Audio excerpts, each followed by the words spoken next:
네, 백신 접종 별다른 차질 없이 예정대로 진행되고 있지만 코로나19 3차 대유행 역시 여전히 진행 중입니다. 어린이집과 병원 등 우리와 가까운 일상생활 곳곳에서 집단 감염이 이어지면서 신규 확진자는 하루 만에 다시 400명대로 올라갔습니다. 취재기자 연결해서 알아봅니다. 이승훈 기자. 네, 이승훈입니다. 네, 먼저 백신 접종 소식부터 전해주시죠. 코로나19 백신 1차 접종 받은 뒤 확진한 사례 6명이 더 늘었다고요? 예, 그렇습니다. 질병청이 확인한 지금까지 확진 사례가 모두 6명입니다. 어제 국립의료원 의료진 3명의 접종 뒤 확진이 확인됐으니까 이들을 빼면 3명이 더 확인된 겁니다.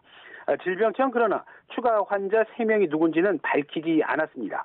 다만 질병청은 이들이 접종 전에 이미 감염됐거나 접종을 받고 면역이 형성되기 전에 감염됐을 가능성이 모두 있다면서 이런 상황은 특이한 상황이라든가 오류가 있는 상황은 아니라고 강조했습니다. 어제 하루 백신 접종자 모두 6만 4천여 명입니다. 이에 따라서 지금까지 누적 접종자는 38만 3천여 명이 되는데요. 이에 따라서 1분기 우선 접종 대상자의 절반이 1차 접종을 끝냈습니다. 네, 지금까지 확인된 신규 확진자 추이도 정리해 주시죠. 국내 코로나19 하루 신규 환자 모두 446명입니다. 전날보다 100명 정도가 늘어나서 하루 만에 또 400명대가 됐는데요. 감염 경로를 보면 국내 발생이 427명, 그리고 해외 유입 사례가 19명입니다. 지역별로 보면요. 경기도가 181명을 비롯해서 수도권 신규 환자가 299명이고요. 수도권 밖의 지역에서는 광주가 32명, 충북 21명 등입니다. 코로나19로 숨진 사람은 3명이 더 늘었습니다.